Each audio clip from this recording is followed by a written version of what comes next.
Aga nüüd me oleme live ja miks ma tahtsin teha seda kiiret laivi, et lihtsalt laivis ära näidata seda videot, te leiate minu blogis väga põhjaliku artikli sellest tarkvarast, kuidas alustada. Ja täna õhtul ma teen ühe pika veebiseminari, kus ma räägin päriselt sellest, mida ma portfelli juures jälgin, kuidas importida andmeid ja nii edasi, et kuidas seal tootlusarvutused käivad. Täna, mis ma jõuan selle Zoomis laivis ära teha, on see, et ma tahtsin teile näidata, kuidas selle tarkvaraga alustada ja miks üldse mina läksin selle üle. Ja põhjus tegelikult, miks ma läksin selle peale üle, oli väga lihtne. Ma vässin ära lihtsalt Facebooki, Exceli sisestamisest, sest sisuliselt, kui sa tahad vaadata enda investeeringute kohta, mineviku kohta analüüsi, sa pead nagu salvestama kõik mineviku andmeid, copy paste, sa ei saa ju uuendada neid, on ju, nad peavad olema salvestatud. Ehk sellist nagu sisestamist seal oli minu jaoks hästi palju. Kindlasti, kes on suured Exceli fännid, on võimalik, absoluutselt on võimalik portfelli jälgida ka Exceliga ja ma soovitan tõesti võtta Marko Oolo portfelli tööriist tehtud. Teie eest ei pea midagi nuputama Excelis. Saate võtta, vaadata, kuidas Marko on seda enda jaoks ära lahendanud. Mina olen otsustanud, et ma pigem tahaks sisestada tehinguid ühe korra, et mitte sisestada dividendid eraldi, ostutehingud eraldi. Ma tahan pigem sisestada kõik tehingud ühe korra. Mul on hästi palju kontosid. Te ei kujuta ette, aga mul on päriselt seal 10-15 plus erinevaid kontosid. IB 3 kontot LHV-s, siis mul on veel lünksi asi jäänud, siis on krüptokontod, on ju. Et need kontosid on hästi palju ja ma tahaksin mugavat tööriista, kus ideaalis ma saaks importida andmeid, aga ma tahaks ka sellist tööriista, mis ilma minu sekkumiseta tegelikult aitaks mul seda portfellit jälgida, ehk sisuliselt uuendaks neid andmeid, võtaks turuandmeid, meil ju andmed tegelikult on olemas, Yahoo Finance'is leiab, börsiandmed on olemas. Ja portfolio performance oli see tööriist, kus ma nagu leidsin, et minu analüütiku pilgu jaoks on seal piisavalt palju informatsiooni ja see on nagu tarkvara, et ma ainult pean sisestama sinna tehinguid või ma teen importi. Ja tarkvara arvutab minu jaoks kõik ülejäänud, ma pean seda lihtsalt veidikene seadistama ja seal on, ütleme, seal on sellised nagu asjad, et kuidas ühisrahastust seal jälgida, kuidas kinnisvara jälgida, sellest ma räägin pikemalt õhtul. Aga täna salvestame siis video sellest, kuidas on võimalik selle tarkvaraga alustada. Tegelikult ta on, päriselt, ta on tegelikult hästi lihtne, et midagi keerulist otseselt ei pea olema. Et kui sa tõmbad selle tarkvara alla, see tarkvara on täiesti tasuta, ta on open source, tavaliselt kui sa seda lahti teed, ta pakub sulle midagi uuendada, sest nad pidevalt nagu parandavad ja arendavad seda tarkvara. Ja sul tuleb ette arvatavasti selline blank screen, on ju. Mul ta muidu avab kohe XML failis, ühes failis kogu minu portfelli andmed, et ma saan kohe nagu selle portfelliga tegeleda. Kui sul portfellit ei ole, siis hakkad uut portfellit looma ja number 1 on see, et mis valuutas sa tahad kõike kajastada ja jälgida. Ehk sisuliselt see on sarnane põhimõte, kes maaklereid kasutab, välismaaklereid, et Interactive Brokers ka küsib, et kas seda dollarites või eurodes, mis tarkvara teeb, miks ta seda küsib, on see, et ta näitab sul kõik eurodes. Isegi kui sul on dollarites tehtud ostud, isegi kui sul on krüptos tehtud ostud, ta näitab sulle kõik eurodes, konverteerib automaatselt, et sa ei pea midagi sisse toksima ja otsima, automaatselt tuleb konversioon, nad võtavad keskpanga vahetuskursid, kõik saad up to date hoida. Nii, ja järgmisena, mis ta tahab teada, on jällegi, meil on 2 kontotüüpi, on ju, meil on securities account, väärtpaberikonto ja siis mingi arvelduskonto. Paneme see väärtpaberikonto. No sisuliselt mina näiteks kirjutan sinna konkreetselt LHV väärtpaberikonto, reference account pangakonto, kust raha tuleb. Selliseid kontosid saab endale lisada hästi mitmeid, sisuliselt selle peal on võimalik juba hops ära lõpetada. Ja siis sa saadki vaadet tarkvara peale. Sul on siin esiteks erinevad nimekirjad, põhimõtteliselt me võime siia hakata lisama krüptot, aktsiaid, fonde, börsil kaubeldavaid väärtpaberid, on võimalik siia lisada ka muid asju, mitte börsil kaubeldavaid asju ja ise, no näiteks pensionifonde, absoluutselt. Õhtul näitan täpsemalt, kuidas nagu saab andmeid importida.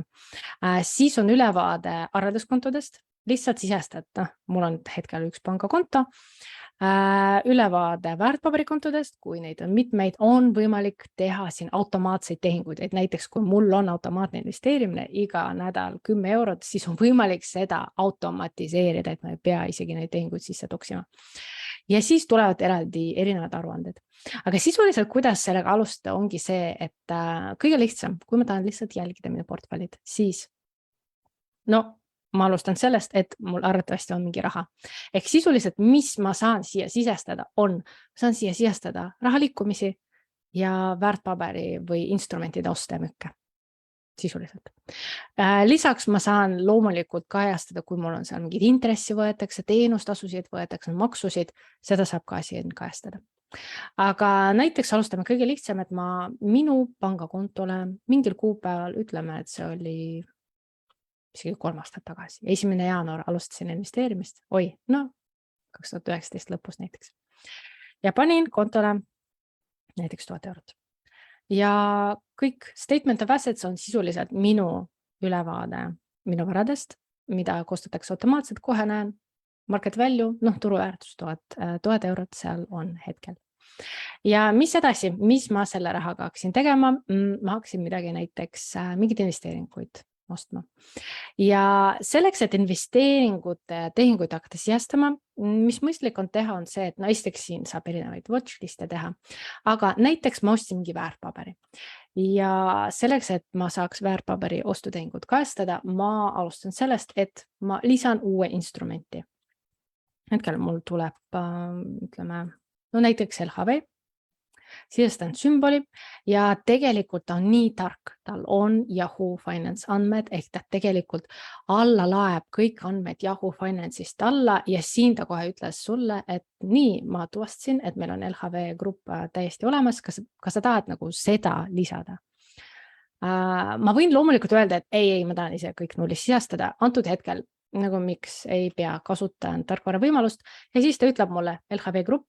Siin ma panen LHV1T, sümbol ette, ma saan sisestada nime, currency ta ise teab, sümbolit ta teab, sisuliselt ma saan kasutada, siin on erinevad taksonoomiad jälgimiseks ja andmed, Yahoo Finance, keskmine, latest quote ehk viimased hindad, tal on kõik andmed olemas. Ja niimoodi sisuliselt 1 minutiga ma sain sisestada väärtpaberid. Ainus miinus on siin see, et sa pead nagu ise käsitsi lisama, mis väärtpabereid või mis instrumente sa tahad jälgida. Muidu ta sul kõikidest nendest 70 000 pluss nagu loetelu ei koosta, et seda peab ise lisama. See on hästi loogiline. Ja nüüd arvelduskontol raha olemas. Leidsin endale huvitavad aktsiad, ja näiteks ma saan siin esiteks nagu jälgida. See on tegelikult hästi selline lihtne graafik, aga ka seda on võimalik jälgida ja kasutada selleks, et mõelda, et millal tahan osta, vaatame ilusat LHV minevikku. Aga näiteks ma tahan osta LHV, ma nüüd näiteks tahan kajastada ostutehingut. Ja hästi lihtne, ma saangi ostutehingud kajastada sellisena, et kas ma ostsin midagi, kas ma müüsin midagi, kas ma sain dividende, mingi maksu näiteks asju sain ka. Näiteks ostutehing, kui ma olen LHV-t ostnud, ütleme, et ma olen LHV-t ostnud siin ammu tagasi, ma olen nüüd megarikas, kusjuures LHV on üks väärtpaber, mille IPOs ma ei ole osalenud ja siiamaani veidikene kahetsen selles mõttes, et IPOs osalemine oleks nagu olnud hea valik. Nüüd ma olen tegelikult, LHV on ka minu ootu jälgimist nimekirjas, sest ta on minu jälgimist nimekirjas. Nii, ja sisuliselt, mis me tahame kajastada, on ostutehingud. Ma saan no näiteks kajastada, et ma ostsin, ta kohe näitab meil peale splitti küll seda ostu, aga näiteks ma ostsin 100 aktsiaid, no tegelikult ta automaatselt konverteeris seda aktsiate jagunemist. Süsteem nagu näitas juba aktsiad uues hinnas, aga ütleme niimoodi, et ma ostsin 100 aktsiaid.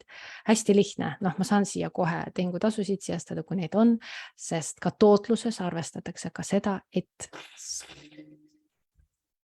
sa maksad tehingutasusid.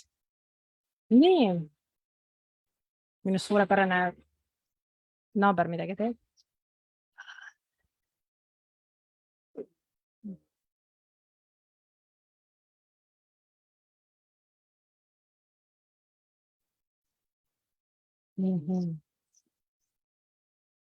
Nii, ma kastasin ühe ostutehingu, aga nähe on, ma ei vaadanud tegelikult seda hinda, et ma võtsin tänast hinda.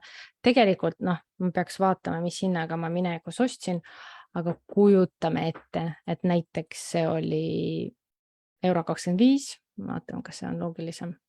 No näiteks. Tegelikult loogiline on see, et sa vaatad päriselt oma ostutehinguid ja siis sisestad ja siin ma kohe näen, ahah, siin ma tegin ühe ostu. Ja näiteks las see olla minu portfell. Ja sisuliselt, mis ma siin näen, ongi see statements of assets. Kohe LHV, mis on selle quote, mis on hetke hind, mis on turuväärtus ja mis osakaalu moodustab ta minu portfellist. Siin ma saan hakata erinevaid tulpasid veel lisama, ostu maksumust, tehingu või tootlust, mingi dividendi tootlust ja nii edasi. Ma saan seda vaadet enda jaoks kujundada, nii nagu mulle meeldib. Mis ma veel näen, on see, et ma saan kohe jälgida, kuidas mul portfell läks, näiteks viimased 3 aastat, noh, on näha, lisasin raha, investeerisin, kuidas minu portfelli maksumus muutus. Saan kohe jälgida jällegi, millest portfell koosneb. Siin on olemas veel performance aruanne. Nii. Ehk siin on mitmeid erinevaid indikaatoreid. Ma pikemalt hetkel nendel ei peatu. Ma õhtul räägin sellest, et siin on mitmeid viise, kuidas tootlust arvutada. Üks on see XIR sisuliselt, mida Excelis saab teha. Siin on ka riski, saab jälgida, saab portfelli muutust jälgida, saab tavalist tootlust arvutada. Erinevad kalkulatsioonid, no mis siin vaates on hea, et kui näiteks mul oleks dividendid laekunud, siis ma saaks tegelikult näha neid tehinguid, kui ma oleks neid sisestanud. Ja kohe graafikuid ka, nii payments all. Ja siin on võimalik, nii, sisestame ühe dividendi. Ma peast hetkel ei mäleta, millal LHV dividendi maksis ja üldse mis summas, aga näiteks, noh, kujutame ette, hetkel need andmed ei ole tõesed, aga ma ei mäleta peast, kui suur dividendi LHV maksis, ütleme niimoodi, et mingi väike kopikas näiteks tuli. Ja mis ma siin saan jälgida, ongi kohe automaatselt see graafik, kuidas, mis summades, noh, tulbad hakkavad automaatselt jooksma. Et ideaalis, kui me jälgime enda portfellid, numbrid ja siuksed Exceli tabelid on hea, aga graafikud on mõnusad, päris mõnusad, sest saad visuaalselt aru, kuidas su portfell on muutunud või näiteks kuidas rahavood on muutunud ja siis see tarkvara automaatselt ehitab aastate lõikes, kvartalite lõikes ja kuude lõikes sellist vaadet. Et see on hästi mõnus. Saab ka üksikute tehingute kasumeid, kahjumeid jälgida. On võimalik endale eraldi taksonoomiaid ehitada, et kui ma tahan varaklasside lõikes jälgida mingi muu sektorite lõikes ja nii edasi, et funktsionaalsus on siin hästi hea, aga ka sellisena, nagu ma praegu näitasin, on võimalik hästi lihtsalt koostada enda ülevaade enda investeeringutest, jälgida nende turuväärtust, osakaalusid, on võimalik siin leida ka kasumit, noh, profit loss on ju, kui palju ma olen kasumit saanud, see number peaks võrduma selle samaga, mis sul pank näiteks näitab, kui sa panga seda käestad. Ja sisuliselt niimoodi hakata tasapisi kõike lisama ja tootlust jälgima.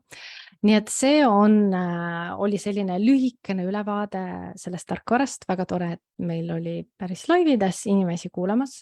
Kui teil on küsimusi, võite praegu postitada. Ma õhtul õhtul kell 6:30 ma teen veebiseminari portfolio performance tarkvarast. Ehk sisuliselt, kui teid huvitab täpsemalt, kuidas seda tootlust seal arvutatakse, mida jälgida ja kuidas importida saab Interactive Brokersist importi teha, saab teha importi, LHV-st ma olen importi teinud, et seal on sellised nagu nüansid, ütleme, et siis on võimalik tulla veebiseminarile ja 1,5 tundi ma näitan seda tarkvara, kuidas sellega alustada. Ja veebiseminar on järelvaadatav, et kui hiljem sa otsustad, et sa tunned, et sa nagu päriselt tahad Excelist ära kolida, siis sa leiad sealt kõige kergem, kuidas kõik tehingud sisse saada, ehk see import ära teha ja kuidas neid vaateid enda jaoks jäädistada, mida seal jälgida. Aga nagu ma ütlesin, sellest portfolio performance'ist on see sama tootlus, analyseeritud aastane tootlus, mis on rahaga kaalutatud, mida kõik investorid tahavad jälgida ja ideaalis jälgivad. Nii et nii lühike live see oli. Tänaseks ma laivi lõpetan. Ma loodan, et sa said väärtuslikku informatsiooni selle kohta, mis need võimalikud võimalused on, tarkvara võimalused, kuidas tehinguid sisestada, kohe nägid, sa võid ise katsetada. Kui tarkvara ei meeldi, sa salvestad need andmed kõik enda kätte peale, selles mõttes midagi ei uploadita, kõik jääb sinu arvutis alles. Sisuliselt mul näiteks ongi, mul on tarkvara või see fail portfelli andmetega salvestatud Google Drive'is ja siis nii mina kui minu abikaasa, me võime avada enda arvutist seda faili ja lisada tehinguid, salvestada, et igaüks siis kordamööda saab oma tehinguid lisada või mingid muutusi teha. Et selles mõttes hästi mugav. Nii et tootlus, numbrite jälgimine, rahavoogude jälgimine on kindlasti see, millega see tarkvara aitab ja pluss ta uueneb automaatselt. Yahoo andmed, krüptoandmed on ka olemas, väärtpaberi andmed on kõik olemas. Selle võrra on lihtsalt ajasääst. Vähem toksimist, ajasääst, sa pead lihtsalt tehingud sisestama. Nii et see oli lühiülevaade minu poolt ja mis ma ikka soovin, ma soovin teile rahatarka päeva ja head päeva selleks, et sa saaksid tee vähemalt ühe sammu oma suurema rahalise heaolu poole, selleks, et ka tulevikus oleks parem. Mina olen Ekaterina Tint ja kena päeva sulle!